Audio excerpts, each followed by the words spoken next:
नमस्कार, मी doctor Rajaram Dighe, CEO VSTF. आता आपल्या राज्यामध्ये वर्ल्ड बँक प्रोजेक्ट जो स्मार्ट आहे ॲग्रिकल्चर डिपार्टमेंटचा, त्याच्यावर मोठं काम सुरू आहे. त्या प्रोजेक्टच्या माध्यमातून राज्यातील जे शेतकरी उत्पादक कंपन्या आहेत त्या कंपन्यांच्या उत्पादनांसाठी व्हॅल्यू ॲडिशन आणि मार्केट लिंकेजेसवर आपण काम करत आहोत. त्याच्यामध्ये अनेक इम्प्लिमेंटिंग पार्टनर्स आहेत. त्याच्यामध्ये एक आहे VSTF, village social transformation foundation. VSTFकडे अनेक कॉम्पोनंट्स आहेत. त्यापैकी एक महत्त्वाचं कॉम्पोनंट आहे की आपल्या राज्यामध्ये जे महत्त्वाची पिकं आहेत त्या पिकांच्याबद्दलच्या कम्युनिटी स्टोर्सशिप काउन्सिल्स आपल्याला स्थापन करायच्या आहेत. आपण 6 पिकं निश्चित केलेले होते. त्यापैकी आत्तापर्यंत आपण 5 पिकांच्या काउन्सिल स्थापन केल्या आहेत. एक आहे फ्रूट्स डेव्हलपमेंट काउन्सिल, जे आपण ऑलरेडी स्थापन केलेले आहे, त्याच्यावर काम सुरू आहे. दुसरी सोयाबीनसाठी आपण काउन्सिल स्थापन केले, त्याच्यावरही काम सुरू आहे. पल्सेसवर आपण काउन्सिल स्थापन केले, त्याच्यावर काम सुरू आहे. एक मेज आणि मिलेट्स त्याच्यावर काउन्सिल केले, त्याच्यावर काम सुरू आहे. आता 5वी कॉटन या पिकावर कॉटन काउन्सिल आपण सुरू केलेली आहे, त्याच्यावर काम सुरू आहे. आता 6वी व्हेजिटेबल्सवर करण्याचं काम आपलं सुरू आहे.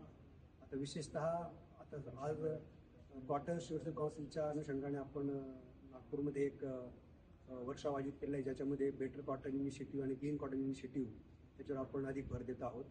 आणि कॉटन स्टुअर्डशिप काउन्सिलच्या अनुषंगाने आपण ह्या काउन्सिलमध्ये सगळ्या प्रकारचे जे स्टेक होल्डर्स आहेत कॉटन या पिकाच्या संदर्भातील, त्यामध्ये शेतकरी असतील, शेतकरी कंपन्या असतील, नंतर मग त्याच्यावर प्रोसेसिंग करणारे जे अनेक जिनर्स आहेत, मिलर्स आहेत, प्रोसेसर्स आहेत, किंवा ट्रेडर्स आहेत, किंवा एक्सपोर्टर्स आहेत, अनेक कॉर्पोरेट्स आहेत जे ते बाय करतात, अशा प्रकारचे, आणि गव्हर्नमेंट मशिनरीसुद्धा, हे सगळे जे स्टेक होल्डर्स आहेत त्या कॉटनच्या संदर्भामध्ये, ते सगळ्यांना एक प्लॅटफॉर्म देण्यासाठी आपण कॉटन काउन्सिल स्थापन केलेली आहे. आणि त्याच्या अनुषंगाने आज स्मार्टच्या अंतर्गत स्मार्ट मित्रा, VSTF आणि कॉटन डेव्हलपमेंट काउन्सिलच्या अनुषंगाने आपण ही वर्कशॉप आज आयोजित केलेली आहे. आणि त्याच्यामध्ये विदर्भातील सगळे संबंधित स्टेक होल्डर जे आहेत त्यांना आपण इथं आमंत्रित केलेलं आहे. आज कॉटनच्या बद्दल आपण कुठे कमी आहोत त्याच्यावर चर्चा सुरू असून त्याच्यावर मात करून आपण कसे पुढे जाऊ आणि आपल्या महाराष्ट्रातून चांगल्या दर्जाचा कॉटन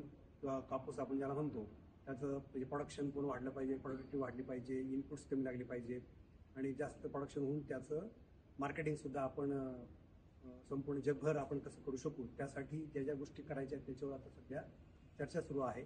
आणि निश्चितपणे ह्या आजच्या वर्कशॉपच्या माध्यमातून आपल्याला खऱ्या अर्थानं क्लीन कॉटन आणि बेटर कॉटन याच्या माध्यमातून आपण कॉटन ह्या पिकाला एक चांगल्या प्रकारचं कॉम्पिटिटिव्हनेस आपण देऊ शकतो असं मला वाटतं.